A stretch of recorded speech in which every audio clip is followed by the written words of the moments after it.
What's going on, guys? What's going on, guys? Berg. We are coming at you today with...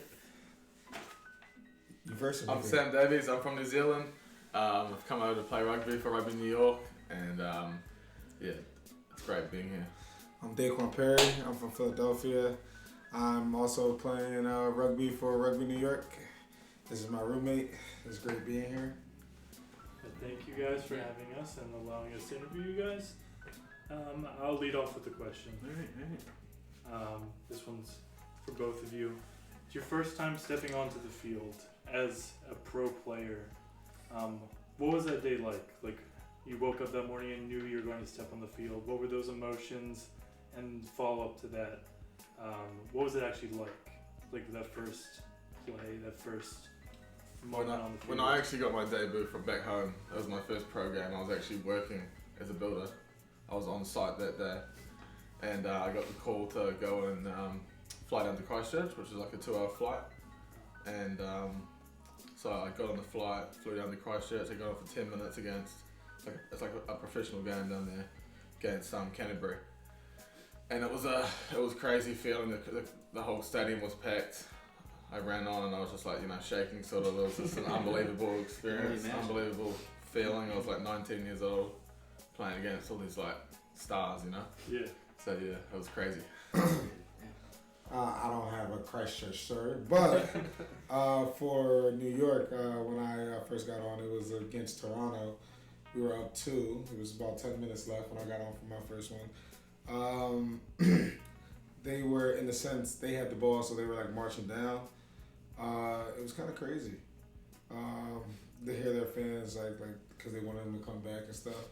But my coaches trusted me to close out the game, so like that was pretty cool. Very nice. Going off of just like the game in general, do you have any like pre-game rituals? Do you like listen to a song? Do you eat something before a game or anything like that? So for me, I gotta have like Little Dirk, Lil Baby, NBA Youngboy playing in my headphones.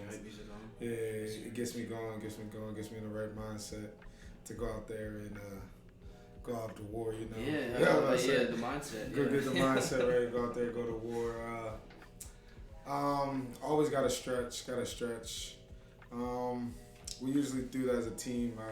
Our trainer Ali, he has some good primers and stuff set up, but you gotta do a little bit of action yourself today, like some of the stretches that you need for yourself, like you need, for example. I'm not really too much of like a game day sort of guy. I just sort of wing it. I'm not really like too superstitious when it comes to that kind of stuff. But I just tend to like listen to like the team music and stretch like Daquan, that sort of thing. I'm not like too superstitious when it comes to game day. Man, my AirPods are on. Noise cancellation. I'm locked in. I gotta get in the zone. I can't even imagine. I feel like I would have to do like being from the area, like Philly, Boyertown area. With Philly sports, there's so many superstitions. I can't even imagine not doing something to get me, doing something just to get me ready for a game. Yeah. But I respect that. So I've only been to one game up in New York. I would love to go to more. Yeah. But the community up in New York does seem like very open and very into this team. How important is that when joining a pro league? Well, a person like me coming from American football, I don't know if it's for everybody, but like I feed off the crowd energy. So like me personally, like the crowd yelling, it's like let's go, like I feed off of that. Like the energy is infectious. So it's almost like I'm already playing hard because I'm competitive and I want to win. But like sometimes we call it that dark place. Like you might be tired or like something ain't going your way, but like they're cheering you on, they're yelling, like we can do this, it gives you that extra tap into the extra reserve energy, Yeah, like an anime reference, like that nine-tailed fox, you know what I'm saying? Go into some. Yeah, I agree. Coming from a different place and coming to New York and like their supporters are unreal. They're like real welcoming. First time I got here, they were like, asking me like questions and what it's like to play back home and asking me about, what it's like to be here and all that sort of stuff. So yeah, it's very special. Yeah. You were talking about football, Quan. Rugby isn't the most common in the U.S., so what made you switch sports, or what drew you to rugby exactly? I had a lot of friends that played it in high school. They were playing it, and some were playing it since like middle school, since like 7th and 8th grade. But like, I didn't want to play at first. Being in America, like, I was a big football guy. Unfortunately, I made a mistake in school. So like, I had to give like suspension explanations and stuff, which was like, and I wasn't the best student at the time. I was a better student in college. Actually, I got way better grades in college. But I didn't I wasn't failing in high school. Let's not throw that out there. I still made sure I passed. But then I decided to give it a try, and yeah, it took off from there. Like that one change in 8th grade. So maybe me getting in trouble was a blessing in disguise. Yeah, everything happens for a reason. Everything happens for a reason. So yeah, but trust me, I ain't getting in no more trouble. No. That's good to hear. All right, for both of you. So, again, I didn't know too much about rugby going into this, but what I did know is New York did win a title last year. And if you think about the NBA draft and things like that, those teams are rebuilding, and you know the culture going into it. How different is it when this team is just coming off a title and joining that locker room? I don't think that like all the boys done like in terms of like the superstars on the team and that sort of thing. There's no like egos or anything. Like it's not like coming into a team where they're all like cocky players or they're all like know that they're them, Yeah. So it's like it was actually pretty cool. Like they're all real welcoming. They sort of just bring you in. It's really like they all know they're good, so they're all reasonably humble. So it is pretty cool. It's not like coming into an environment that's sort of we're the best. Yeah. It's real good. It's very open. Good. Yeah. I gotta agree with Sammy on that one. The boys when they bring us in, they're not like you said, like cocky or like you gotta listen to us now. Yeah. Like I'm learning from one of the best hookers in the U.S. at the moment, Dylan Fawcett, aka the Butcher. So it's like with his status, he could be like mean or something. Now he's very passionate and like he puts time into me like to get better and stuff like that. Like he wants to see me win. So like I appreciate that. And like all the other boys, like the big dogs around, like they're on you, but it's constructive. Like they're not on you just saying like no, like don't listen, like you don't listen, stuff like that. They're on you like know your stuff. Come on, we need you, stuff like that. We'll need you in time. Like you never know when your number's gonna get called, but they want to help you be ready for when your number's called. That sounds like a great culture. Going off of John's whole culture thing, what's the locker room like? Either like coach, either at like end of practice or team meetings. I mean, you guys kind of went into a little bit, but what's the culture? At the end of a game or practice? Well, I think it really depends on if we win or lose. But I can say one thing, whether we win or lose, is we stay together. That's a big thing. Like, when we lose, it's not one person to blame. It's everyone. It's a team sport. When we win, it's not one person to blame. It's a team sport. We have a player of the game, whether we win or lose. Like that balled out that game, so that goes to show like still not one person, but the player of the game is nominated by the players. Kind of like ESPN top NFL Top 100, where the players pick. We pick our player of the game, like who we think balled out for the team that day, win or lose.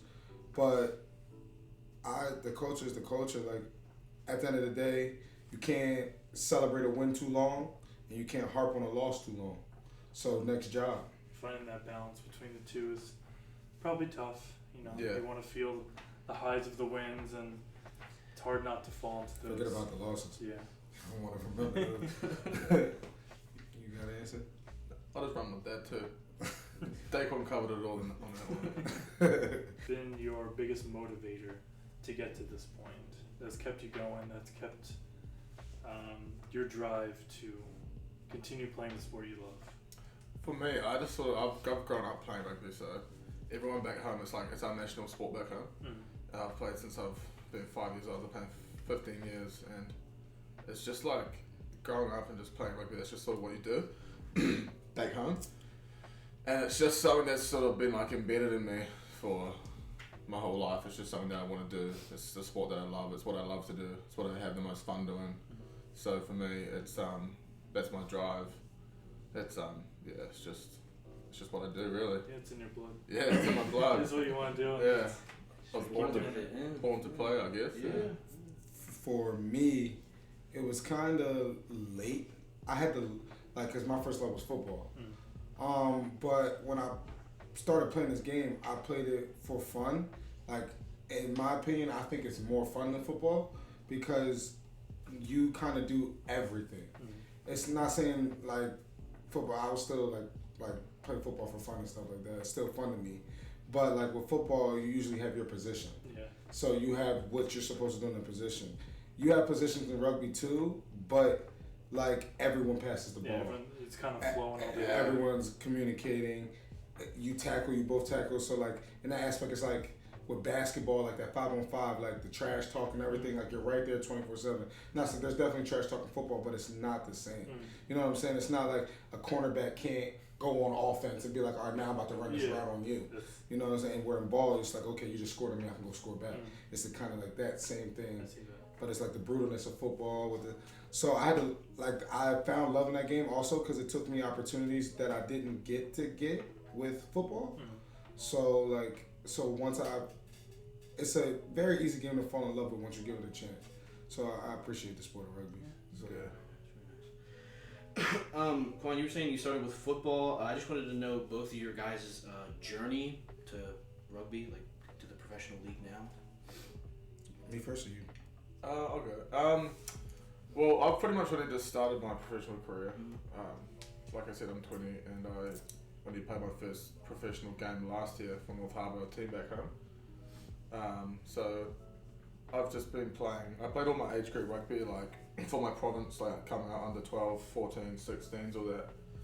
And then now I'm pretty much just got here. So yeah, like I said, I played last year. Now it's like my second season of pro rugby. So it's pretty much my journey so far. It's been pretty short, but there's still a bit to go. Yeah. Mine was a little different. Me being in America, it wasn't as big. It's definitely grown a lot now. This is my first full year, but I've been in New York's academy team, grinding from the floor up. Me being fairly new to the sport, there's a lot I had to learn, and there's still so much that I'm learning. So it's like the little things I didn't even know. I do wish I started earlier. I can say that. I do wish I started earlier, but I'm embracing the challenge and I'm ready for it. Respect that. Is there a player that either of you guys, you look at and that's how you want to expand your game to? Like, is there a role model is not the best word for it, but this player plays like this is how I'm kind of modeling my game after? Do I do someone in the Rooney team? Someone on the Rooney team? Is it like international? Or someone international? Either, whichever you feel more, I guess not connected, but whoever came to your mind first. Honestly, So there's a prop that plays for England. His name's Alice Genges. He's a specimen. He's 25. He's been the captain of the English rugby team. He's a bull. He's fast. He's strong, and he just sort of changed the game, changed the way that props play the game. He's he's explosive, and he's not like a old-fashioned prop where they're big and sort of slow sort of thing. He's real fast and explosive. So that's someone that I definitely would like to play one day. Yeah, look up to. I played back row at first. I'm not really good with the names yet. I'm still learning all the players. But he's an undersized flanker, but he plays bigger than what he is. And I think he's on New Zealand's team. Adi Savea. Yeah, Adi Savea. Yeah, he knows he's exactly. A beast. Yeah. He's a beast, and he plays and he's he doesn't just run into people. He has a little footwork, but he also can run somebody over if he wants. He tackles.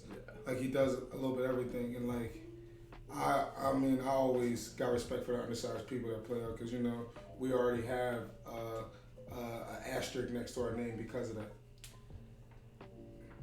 So I Hardest up here. Yeah, the combo with that finesse and power you want to be able to bring.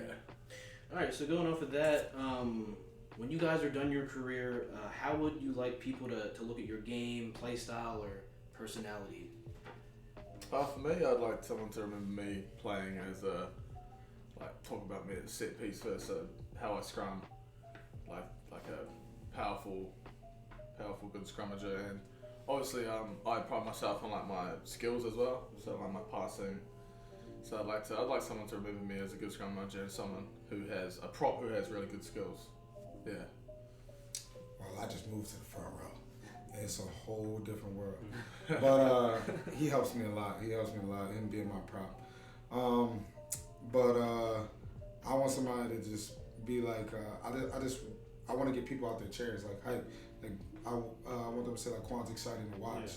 Yeah. And I'm passionate and expressive, you know? I just want the people to be into it. Get them hyped. Yeah. I know you guys are both very early into your career, but any advice to people coming up, the up and comers? You want to go? I was just gonna say, if you can be around people better than you at the sport, I know it's frustrating because I'm a competitive person too, but soak up as much knowledge as you can, so when it's your turn, it's almost like you don't skip a beat, you know? Like, just listen and just be ready. Yeah, I'd say that the main thing is just like literally how hard you work, you know? Like, it's, nothing's given. You gotta fucking work hard for what you get, you know? So, work hard and you'll get places, I guess. All right. And just a final one, like we said before, rugby isn't super popular in the U.S., so what would your, what's the ad, what's the pitch for, the average sports fan to start watching rugby? I want to hear you answer that question. Well, like Daquan touched on before, like rugby is, everyone does everything. It's an entertaining sport. Like, it's not like stop and start. Like, I'm not taking anything away from American NFL, American football, for example, but rugby is like continuously going. It's fast. It's like it's exciting. There's always something happening. Americans need to like realize that this game's a serious game and that everyone needs to get around it because it's an amazing sport. It's really exciting and it is going places in America. It's only going to get better here. So to all the Americans out there, get around rugby. You heard the man. Yeah. All Americans out there, get around rugby. Get around rugby. All right. Any more questions on your side, Baz? I don't know. Was there any like rookie hazing or anything, or do you have to do anything like specifically as a rookie? Because I've heard in other sports that you have to carry bags for people or go get food for the team, or. I want to say it was rookie hazing. Sam has to carry the speaker. I'm the youngest in the team, so I got to carry the speaker to training and back. It's not too bad. It's just like a JBL. It's got.